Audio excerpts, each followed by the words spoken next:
Hari ini renungan kita belajar tentang kerendahan hati.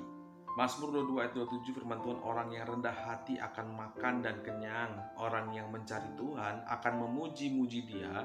Biarlah hatimu hidup untuk selamanya. Saudara, Daud memiliki hati yang luar biasa. Dia dikenal sebagai orang yang berkenan di hadapan Allah. Dan dalam Alkitab hanya dua tokoh yang disebut sebagai orang yang berkenan di hadapan Allah Bapa, yaitu Daud dan Tuhan Yesus sendiri. Berbagai masalah yang dilalui oleh Daud pernah dengan penuh penderitaan, tetapi juga penuh dengan kemenangan. Kuncinya ada di kerendahan hati yang Daud miliki. Kerendahan hati membuat Tuhan berkenan kepada kita. Dia melihat orang-orang yang rendah hati dan mencurahkan berkat-Nya bagi mereka yang memiliki sikap dan jiwa yang rendah hati. Saudara, namun ada beberapa kejadian yang menimpa Daud di mana dia menunjukkan kerendahan hatinya dalam masalah yang dia hadapi. Jika kita pelajari kehidupan Daud, maka kita akan menemukan beberapa peristiwa-peristiwa dalam hidupnya Daud. Alkitab pernah mencatat satu kali datanglah seorang mengabarkan kepada Daud, katanya begini, hati orang Israel telah condong kepada Absalom. Kemudian berbicara Daud kepada semua pegawainya yang bersama-sama dengan dia pada waktu itu di Yerusalem. Dan Daud berbicara, bersiaplah, marilah kita melarikan diri, sebab jangan-jangan kita tidak akan luput daripada Absalom. Pergilah dengan segera supaya jangan dapat lekas menyusul kita dan mendatangkan celaka atas kita dan memukul kota ini dengan mata pedang. Saudara, pada kisah ini Absalom melakukan kudeta kepada Daud yang pada waktu itu duduk sebagai raja. Sebagai raja, Daud tidak menggunakan kekuasaan, kekuatan, masanya, dan sumber daya yang dia miliki untuk melawan, mengalahkan, dan menangkap Absalom. Daud bisa saja menang jika dia menggunakan seluruh kekuatan yang dia miliki pada saat itu. Tetapi rupanya Daud justru menyingkir dan mengalah dari Absalom. Kalau kita melihat kisah ini, bagaimana raja menyingkir dari kota, para imam Lewi juga turut serta dengan raja. Namun Daud sambil membawa tabut perjanjian Allah, Daud justru menyuruh mereka untuk kembali ke kota mereka masing-masing. Sehingga dalam kisah tersebut berkatalah raja itu kepada Zadok pada waktu itu, bawalah tabut Allah itu kembali ke kota. Jika aku mendapatkan kasih karunia di mata Tuhan, maka Ia mengizinkan aku kembali, sehingga aku akan melihat lagi juga tempat kediamannya. Tetapi jika Ia berfirman, beginilah, aku tidak berkenan kepadamu, maka aku bersedia, biarlah dilakukannya kepadaku apa yang baik di mata Tuhan. Kalau kita melihat dari ucapan itu, Daud tidak memaksakan kehendaknya sendiri agar apa yang dia miliki dapat tetap terus berada di dekat Tuhan. Daud tidak merasa bahwa dia memiliki hak untuk membawa tabut Allah ikut beserta dengan dia. Daud menyadari bahwa segala yang terjadi adalah dengan seizin Tuhan, sehingga dia sanggup berkata bahwa jika Tuhan mengizinkan dia kembali, maka dia pasti akan kembali dan melihat tabut Allah itu kembali. Bahkan dia juga sanggup berkata bahwa jika Tuhan tidak mengizinkan dia kembali, maka itulah yang terbaik Tuhan berikan kepada dirinya. Saudara, sungguh luar biasa sikap yang ditunjukkan oleh Daud ini. Seberapa banyak dari antara kita yang selalu ingin memaksakan kehendak kita, begitu kita tidak memperoleh apa-apa yang kita inginkan, apalagi jika hal itu sudah lama kita impikan dan kita rindukan. Sebagian dari kita pasti tidak mau melepaskan apa yang seharusnya menjadi haknya kita. Tetapi Daud mengajarkan kita untuk melepaskan apa yang sebenarnya menjadi hak kita. Saudaraku, memang tidak mudah untuk melepaskan apa yang seharusnya menjadi hak kita. apa yang seharusnya kita peroleh dan apa yang seharusnya kita raih.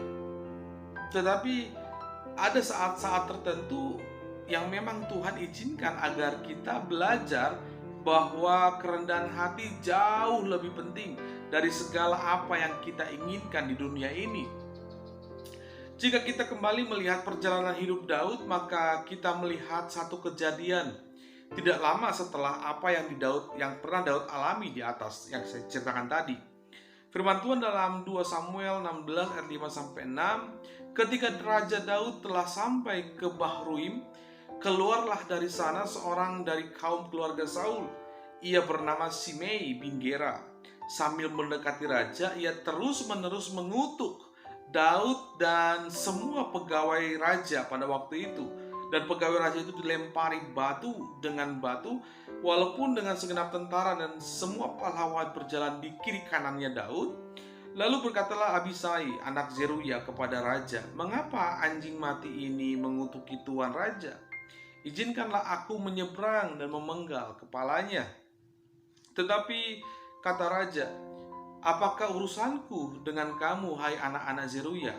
Biarlah ia mengutuk. Sebab apabila Tuhan berfirman kepadanya, 'Kutukilah Daud,' siapakah yang akan bertanya, 'Mengapa engkau berbuat demikian?'" Pula kata Daud kepada Abisai dan kepada semua pegawainya, "Sedangkan anak kandungku ingin mencabut nyawaku terlebih lagi, sekarang orang Benyamin ini biarkanlah dia dan biarlah ia mengutuk. Sebab Tuhan yang telah berfirman kepadanya demikian.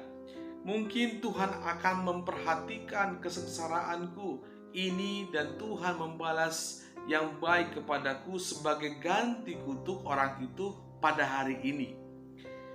Saudaraku, dari kisah ini sangat mengagumkan sekali sikap yang ditunjukkan oleh Daud pada saat ada orang yang mengutuki dan melempari dia dengan batu.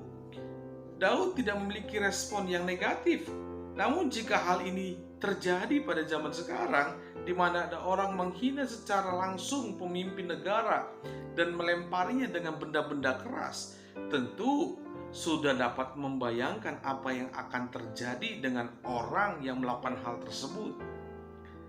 Tetapi sekali lagi saudara, Daud menunjukkan bahwa dia tidak menggunakan kekuasaannya, posisinya, dan haknya sebagai raja untuk menangkap, menghukum, atau bahkan menghabisi nyawa orang yang membencinya tersebut.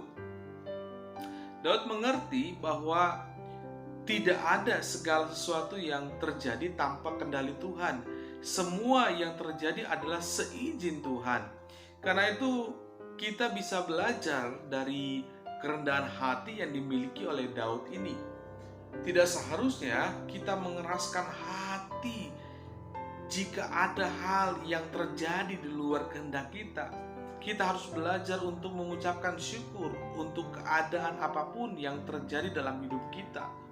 Ketahuilah bahwa ketika kita tertindas dan kita merespon dengan segala kerendahan hati, maka Tuhan akan melihat keberadaan kita secara keseluruhan. Karena firman Tuhan dalam Yesaya 57 ayat 15 berkata, "Sebab beginilah firman yang maha tinggi, yang maha mulia, yang bersemayam untuk selamanya, dan yang maha kudus namanya.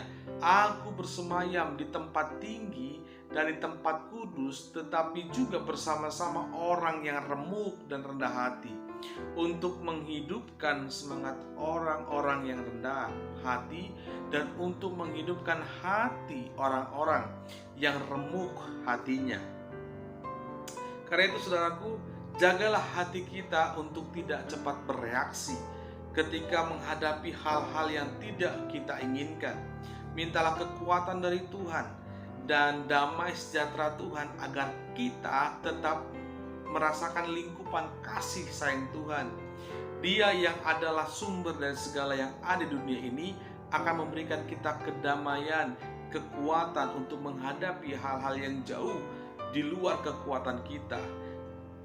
Just let it go, surrender to God. Seperti dalam Mazmur 37 ayat 11, tetapi orang-orang yang rendah hati akan mewarisi negeri dan bergembira karena kesejahteraan yang berlimpah-limpah. Karena itu saudaraku, tetaplah kita memiliki sikap yang rendah hati. Kiranya Tuhan memberkati kita semua. Amin.